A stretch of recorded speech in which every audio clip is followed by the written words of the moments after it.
Hello, Mithril here once again, getting back to Mag Mammal 2, and it's time for the judge commentary on the last couple of stages we just played, starting with 6th place, the Stove Guys Beneath Sand and Rock.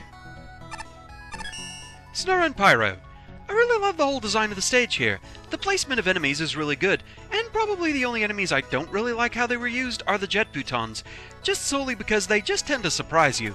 The rest is really good, and the Scorpion generators provide for a serious challenge. The Gem-Big generator is really cute too, and, oh my god, the up and downs, they're actually used well. I love how they're used.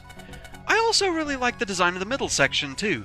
The rooms with the Cossack spike blocks use them really well, and I like how you can just collect what keys you want, and the extra can go towards a noble nickel. My favorite part of the level, though, is the wave bike section.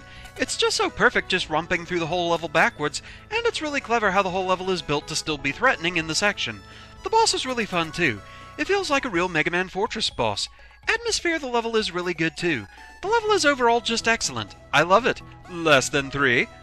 And yes, I do know that is supposed to be a heart, but I just have fun saying less than 3 in a smarmy voice. It amuses me. Droopy Hornet. I really like the graphics here, and you used the keys really well and gave a clear sense of where the player should go. But there were some issues. Aesthetically, it was a bit difficult to tell the spikes apart from the background, and the music doesn't loop properly. The wave bike section towards the end felt out of place, and it was hard to react to the enemies popping out of the sand. The up and downs were really annoying as well.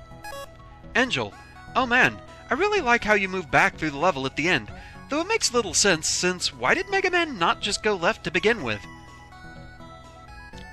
That's a fair question, and I'm not really sure I considered that.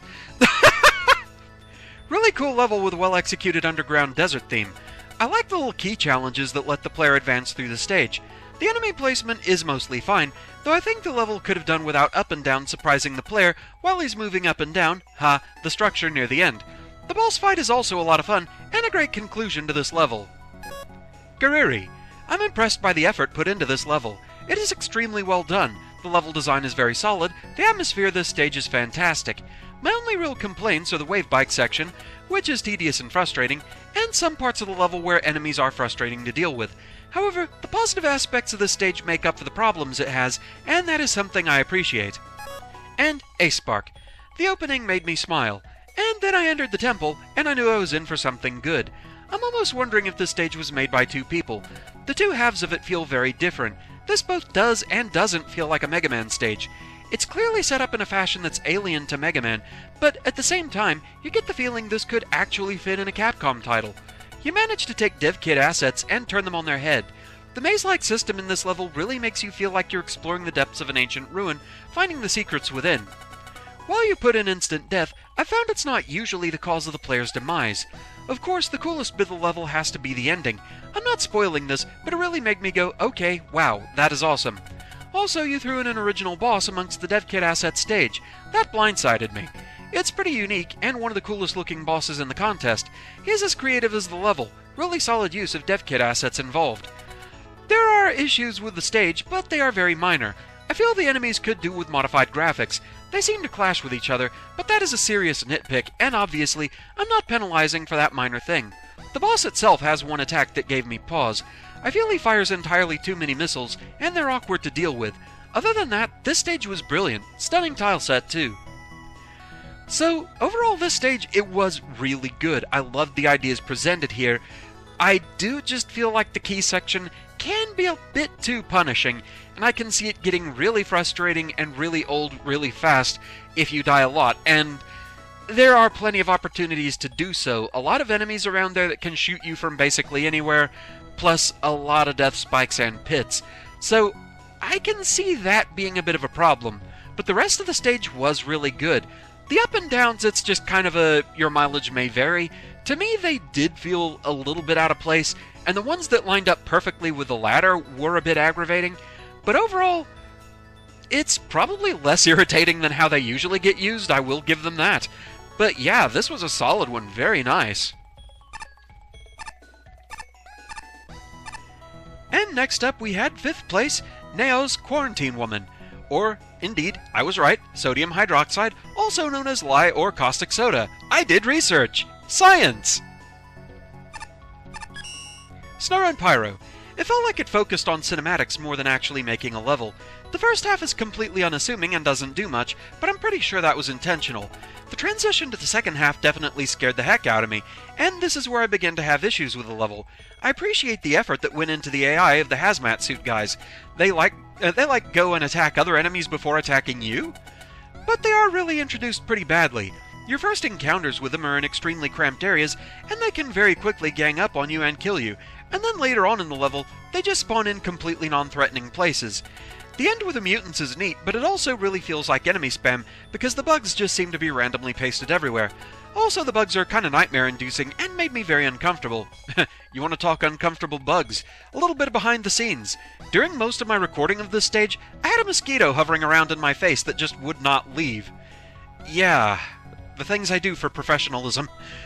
The whole hand thing is really creepy and scared the heck out of me, but poses no threat at all. There's some acid drops that just seem to be placed randomly and will never hit you. Sensing a pattern here? Style over substance. Not a fan of the boss either, because she does a heck of a lot of damage with everything, so it becomes more of a trial and error learning thing than an actual engaging boss. The Noble Nickels are really weird too. The second one is incredibly frustrating to get since the hazmat guys are on your track all the time forever, and I don't think it's possible to escape the pit with the third one that the third one is in without dying. I did manage that at least. I appreciate and respect the huge amount of effort put into the level, but I don't think it turns out to be a fun experience. Jupy Hornet. I don't know what I was expecting from a robot master called Quarantine Woman, but it wasn't that. That was fantastic, and it really seemed like it was made by professional Mega Man fan game developers. The random music switch, the hazmat enemies that come from ropes, the mosquitoes, the giant hand mini-boss, everything about that was just awesome. My issues with this level were few and far between. First, you forgot to place a ladder collision tile near the beginning of the level, so that's what was going on there. Second, a jump big was right next to a screen transition, giving me almost no time to react. Lastly, Quarantine Woman's attacks do a lot of damage considering how fast they are. The biggest issue is the Noble Nickels. Some of them are ridiculously hard to get. Still, this level is great. Awesome job. Angel. I absolutely love the way this level tells its story, and how it transitions every time it throws in a new element. The atmosphere and pacing in this level are amazing, and I had a lot of fun playing through it. I feel like this level would have been better off without any Noble Nickels though, as they were usually low points in my enjoyment and fairly tricky to get. I still don't know how to get to the second nickel reliably. After 15 minutes I managed to do a Sakugarne hop on the scientist below, but that feels too precise to be the solution. I hadn't actually considered that as an option. Aside from that, the level frequently suffers from unfair enemy placement, forcing the player to take hits. One example for this is the first time you see the bugs. One of them flies directly where the player will go next. Oh, by the way, great detail how the security guards shoot at the bugs and not just focus down the player. It really helps in making them feel believable. My favorite section of this level was when the huge mutated hand surprises the player in the boss corridor. Overall, fantastic atmosphere, but the gameplay sometimes gets influenced by it to the point where tanking a hit is often a better option compared to using skill in order to get through the level. Definitely my favorite aesthetic and story execution in the contest, though. Gariri. I've gotta say, this level is absolutely amazing. Pretty much everything in it is perfect or close to being perfect. The ideas behind it and the bosses are awesome, the graphics and music are great, and the level design is very solid. I'd say that there are a few times where there is excessive enemy respawning or Noble Nickels that are hard to or confusing to get. Regardless, this level is certainly very enjoyable and extremely well built. And Ace Spark. I can't say I was expecting anyone to make a stage that would fit in with the Aliens franchise, but there it is. This is another stage that I am so thankful there's a Robot Master for. This level takes what is basically an enemy-only stage and makes it work. The custom assets in this stage are incredible, and I can't remember playing a Mega Man stage that gives its enemy set honest-to-goodness AI. The Hazmat Joes are brilliant. The flair and details in this stage make up for the fact that sprite work can get a little wonky, but there is so much attention to detail though, I can't help but award a full aesthetics score. The final stretch is a little crowded, but it isn't too bad, and some of the nickels were kinda hard to figure out. The second one having a constant stream of enemies was a little much.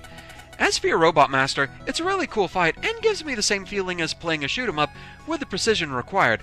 My biggest issue with the stage is her, though. Don't get me wrong, she's great, unique, and pretty difficult, but she's a bit too difficult for her own good. The main cause of this is, with one exception, an almost complete lack of tells during the fight to let you know what shot pattern she's going to use, which leads the player to be unprepared.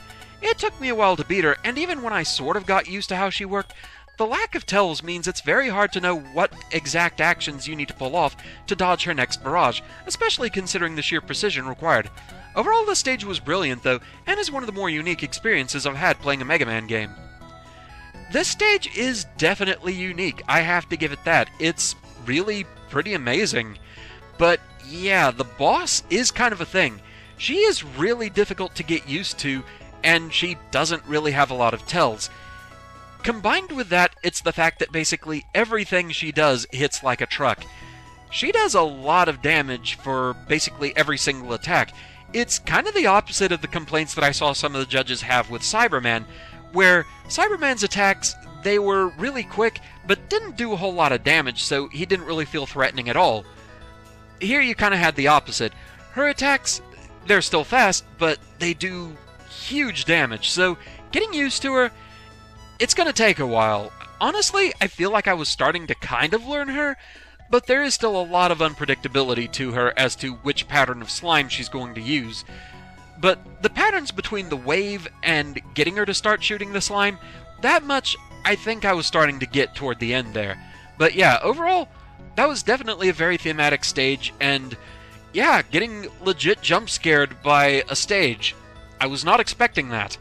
I was not expecting that outside of things like, we're gonna drop you onto spikes, only not really. This was different. This was surprising. Definitely a good one. But that's where we're going to call it for now. Thank you very much for watching. I hope you're enjoying the series so far, and I shall see you again next time. Until then, fare thee well.